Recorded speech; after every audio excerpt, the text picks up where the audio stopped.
ಶರಣಂ ಶರಣಂ ಶರಣಂ ದೇವ ಮಾರುತೇಶ ಪಾಲಿಸುವರವನು ದೇವ ತಂದೆ ಮಾರುತೇಶ ಶರಣಂ ಶರಣಂ ಶರಣಂ ದೇವ ಮಾರುತೇಶ ಶರಣಂ ಶರಣಂ ಶರಣಂ ದೇವ ಮಾರುತೇಶ ಪಾಲಿಸುವರವನು ದೇವ ತಂದೆ ಮಾರುತೇಶ ಪಾಲಿಸುವರವನು ದೇವ ತಂದೆ ಮಾರುತೇಶ ಶರಣಂ ಶರಣಂ ಶರಣಂ ದೇವ ಮಾರುತೇಶ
ಅಪ್ಪ ತಂದೆ ಶ್ರೀ ಮಾರುತಿರಾಯ ವಾಯುಪುತ್ರನೇ, ನಿನ್ನ ಹಿರಿಮೆಯನ್ನ ಎಷ್ಟು ಕೊಂಡಾಡಿದ್ರೂ ಕೂಡ ಕಡಿಮೆನೇ ಅಂತ ಅನಿಸುತ್ತೆ.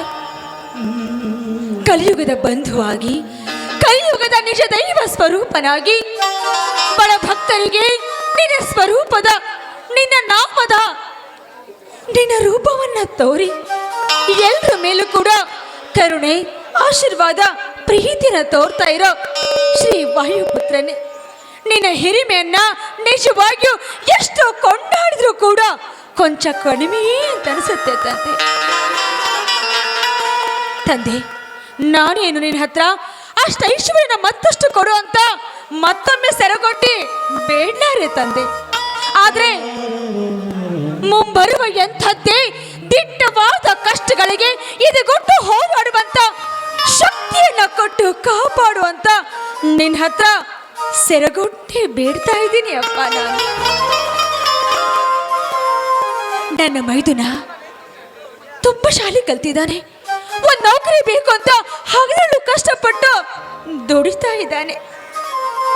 ಹೇಗಾದ್ರೂ ಮಾಡಿ ಒಂದು ಸರ್ಕಾರಿ ನೌಕರಿ ನನ್ನ ಮೈದುನಿಗೆ ಸಿಗೋ ತರ ನೀನ್ ಮಾಡ್ಲೇಬೇಕು.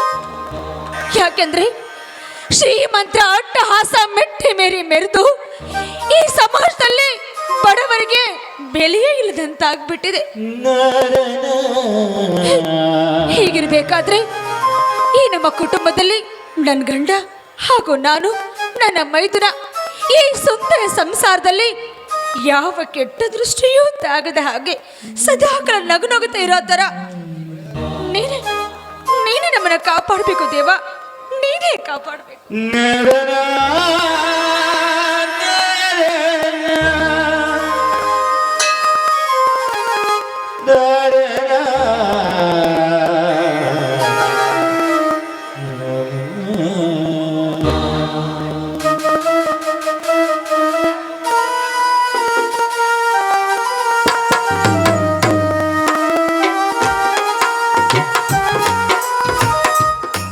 ಲಕ್ಷ್ಮಿ, ಮಾರುತೇಶ್ವರ ಪೂಜೆ ಮುಗಿಯುತ್ತೇನೆ.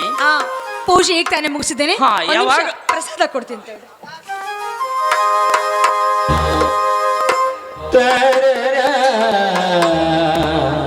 ಹಾಗೆ ನಿಮ್ಮ ಮಡದಿ ಮುತ್ತೈದೆಯಾಗಿ ಸದಾಕಾಲ ಬಾಳಿ ಬದುಕಲಿ ಅಂತ ನನಗೆ ಆಶೀರ್ವಾದ ಮಾಡಿ. ಎದ್ದೇಳು ಲಕ್ಷ್ಮಿ, ಎದ್ದೇಳು, ನಿನ್ನ ಬಾಳು ಬಂಗಾರ ಆಗಲಿ. ಲಕ್ಷ್ಮಿ, ಲಕ್ಷ್ಮಿ, ಮಾರುತೇಶ್ವರ ಪೂಜೆ ಮುಗಿಯುತ್ತೇನೆ. ಯಾವಾಗಲೂ ನಿನಗೆ ಮತ್ತು ನಮಗೆ ಒಳ್ಳೆಯದಲ್ಲವೆಂದು ಆ ದೇವರಲ್ಲಿ ಬೇಡಿಕೊಂಡ್ಯಾ? ಹೌದು ಅಂದ್ರೆ ಬೇಡಿಕೊಂಡೆ ರೀ. ಅನಾಥಳಾದ ನನ್ನನ್ನ ಈ ಮನೆಗೆ ನಿಮ್ಮ ಕೈ ಹಿಡಿದು ಅಗ್ನಿ ಸಾಕ್ಷಿಯಾಗಿ ಮದುವೆಯಾಗಿ ಮನೆಯನ್ನ ತುಂಬಿಸ್ಕೊಂಡ್ರಿ.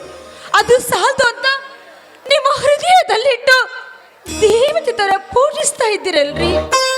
ಸಾಲ್ತೇನ್ರಿ ಇದು? ಇದು ಸಾಲದು ಅಂತ ನನ್ನ ಮೈದುನ ಪ್ರೀತಿ ಮಾಡೋ ದೇವರಂತ ಮೈದುನ ಕೂಡ ನನಗೆ ಸಿಕ್ಕಿದ್ದಾನೆ.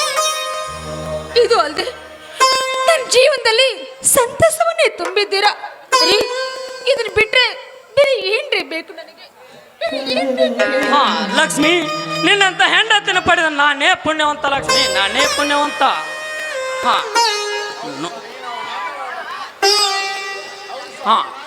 ನೋಡು ಜನಮರಿ, ಅನಾಥಳಂತೆ ಹೇಳಿಕೊಂಡು ತಿರುಗಾಡಿದ್ರೆ ಈ ಸಮಾಜದಲ್ಲಿ ಯಾರು ಆಶ್ರಯ ಕೊಡುದಿಲ್ಲ.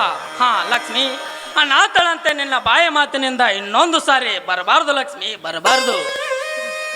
ಆಯ್ತು ಅಂದ್ರೆ ನಿಮ್ಗೆ ಇಷ್ಟ ಇಲ್ದಿರೋ ಮಾತನ್ನ ಇನ್ನೊಮ್ಮೆ ಖಂಡಿತವಾಗಿಯೂ ನಾನು ಹೇಳೋದಿಲ್ಲ. ದಯವಿಟ್ಟು ನನ್ನ ಕ್ಷಮಿಸ್ತೀರಾ ತಾನೆ? ಲಕ್ಷ್ಮಿ, ಇದರಲ್ಲಿ ಕ್ಷಮಿಸುವ ತಪ್ಪು ನೀನೇನು ಮಾಡಿದ್ಯಾ ಲಕ್ಷ್ಮಿ? ನೀನೇನು ಮಾಡಿದ್ಯಾ? ಹೋಗಲಿ ಬಿಡು. ನಿನ್ನ ಉಡಾಳ ಮೈದುನ ಎಲ್ಲಿಗೆ ಹೋಗಿದ್ದಾನೆ? ಚಂದ್ರು ಅದು ಇಲ್ಲೇ ಇದ್ದಲ್ಲ, ಇಲ್ಲ ಹೊರಗಡೆ ಹೋಗಿದ್ದಾನ್ರಿ. ಇದು ತುಂಬಾ ಹೊತ್ತಾಗಿಲ್ಲ, ಈಗ ಹೋಗಿದ್ದಾನೆ, ಬಂದೇ ಬಿಡ್ತಾನೆ, ಲೇಟ್ ಆಗೋದಿಲ್ಲ. ಲಕ್ಷ್ಮಿ, ನೀನು ಹೀಗೆ ಮುದ್ದಾಡಿದರೆ ನಾಳೆ ಮನೆ ಬಿಟ್ಟು ಕೆಲಸಕ್ಕೆ ಹೋಗುದಿಲ್ಲ ಅಂದ್ರೆ ಏನು ಮಾಡುತ್ತೆ ಲಕ್ಷ್ಮಿ? ಏನು ಮಾಡುತ್ತ್ಯಾ? ಹೋಗ್ಲಿ ಬಿಡ್ರಿ, ಏನಾಯ್ತು? ಎಷ್ಟೇ ಆದ್ರೂ ನಮ್ಗೆ ಇನ್ನೂ ಮಕ್ಕಳಿಲ್ಲ. ಮಗ ಅಂದ್ರು ಅವನೇ, ಮೈದುನ ಅಂದ್ರು ಅವನೇ ಅಲ್ವಲ್ರಿ ನಮ್ಗೆ ಅಲ್ವಾ? ಹಾಗಲ್ಲ ಲಕ್ಷ್ಮಿ, ಮುಂದಿನ ದಿನಮಾನದಲ್ಲಿ ನಾವು ಎಲ್ಲರೂ ಹೀಗೆ ಇರುವುದಿಲ್ಲ. ಮುಂದೆ ನಮಗೆ ಯಾವ ಆಪತ್ತು ಬರುವುದಿಲ್ಲ. ಅದಕ್ಕೆ ಲಕ್ಷ್ಮಿ, ನಮ್ಮ ಹುಷಾರದಲ್ಲಿ ನಾವಿರಬೇಕು ಲಕ್ಷ್ಮಿ, ನಾವಿರಬೇಕು. ಅಲ್ರಿ ಇದೇನ್ರಿ ಹಿಂಗೆ ಹೇಳ್ತೀರಾ? ಅಲ್ಲ, ಚಂದ್ರ ನೌಕರಿಗೋಸ್ಕರ ಅಲ್ದಾಡ್ತಿರುವಾಗ ಏನ್ರಿ ನೀವು ಹೀಗೆ ಹೇಳ್ತೀರಾ? ಹಾಗೆ ಅಲ್ಲಿ ದಾಡಿದರೆ ನಮ್ಮಂತ ಬಡ ಜನತೆಗೆ ಕೆಲಸ ಸಿಗುವುದಿಲ್ಲ ಲಕ್ಷ್ಮಿ, ಸಿಗುವುದಿಲ್ಲ. ಹಣದಾಸೆಗೆ ಅಧಿಕಾರವನ್ನೇ ಮರೆತು ಅವರ ಕುರ್ಚಿಯ ಕಾಲ ತೆಳಗೆ ಹಾಕಿ ಬಿಡ್ತಾರೆ. ಅದಕ್ಕೆ ಲಕ್ಷ್ಮಿ, ಈ ಸಮಾಜದಲ್ಲಿ ಬಂದ ಶ್ರೀಮಂತರದ ಬಾಳಿಕೆ ನಿಲ್ಲುವರೆಗೂ ನಮ್ಮಂತ ಬಡ ಜನತೆಗೆ ಕೆಲಸ ಸಿಗುವುದಿಲ್ಲ ಲಕ್ಷ್ಮಿ, ಸಿಗುವುದಿಲ್ಲ.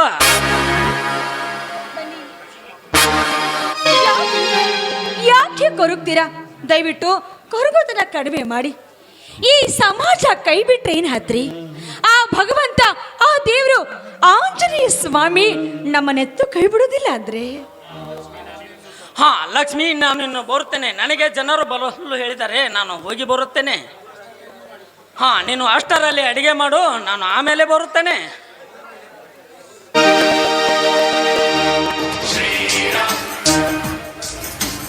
ಚಂದ್ರು, ಈಗ ಬಂದೇನಪ್ಪ. ಹೇಳಿ ನಮ್ಗೆ. ಹಾ, ನೀನು ಹೀಗೆ ತಿರುಗಾಡಿದರೆ ಜನ ಏನು ಅನ್ನುತ್ತಾರಪ್ಪ. ಸ್ವಲ್ಪ ವಿಚಾರ ಮಾಡು ತಮ್ಮ, ವಿಚಾರ ಮಾಡು.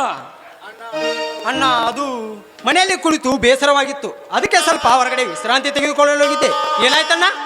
ಏನು ಆಗಿಲ್ಲಪ್ಪ. ಒಂದು ಗಂಡಸನಿಗೆ ಯಾವುದಾದರೂ ಕೆಲಸ ಇದ್ರೇ ಚಂದಪ್ಪ, ಚಂದ. ಅಣ್ಣ, ನಾನು ಕಷ್ಟಪಟ್ಟು ಎಷ್ಟೋ ಸಾರಿ ಕೆಲಸಕ್ಕಂತ ಟ್ರೈ ಮಾಡಿದರು, ಒಂದು ಕೆಲಸ ಕೊಡಲು ಆಗುತ್ತಿಲ್ಲ ಈ ಸರ್ಕಾರಕ್ಕೆ. ಎಲ್ಲಿ ಹೋದರಲ್ಲಿ ಬರೀ ಲಂಚ ಲಂಚ ಲಂಚ. ಲಂಚ ಕೊಟ್ಟರೆ ರಾಜಕೀಯ ಸೀಟನ್ನೇ ಬದಲಾಯಿಸುತ್ತೆ ಈ ಜಗತ್ತು. ಅಂದ ಮೇಲೆ ನಮ್ಮಂತ ಹಿಂದುಳಿದ ಜನತೆಗೆ ಕೆಲಸ ಅನ್ನುವುದು ಒಂದು ಕನಸನ್ನ, ಒಂದು ಕನಸು.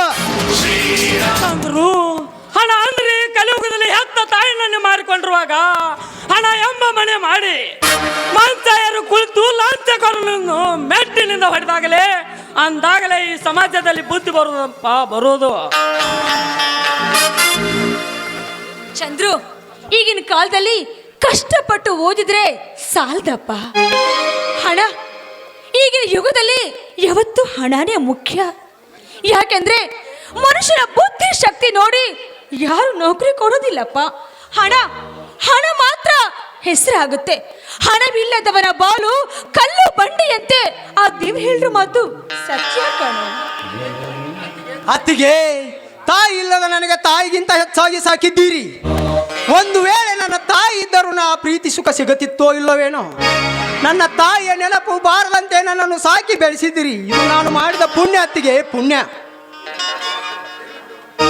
ಇರಲಿ ಬಿಡು ಚಂದ್ರು, ನಮಗಲಾದರೂ ಯಾರು ಇದ್ದಾರೆ, ಎಲ್ಲವೂ ನೀನೇ ತಾನೇ. ಅಣ್ಣ, ಹಗಲು ಎನ್ನದೆ ನನಗ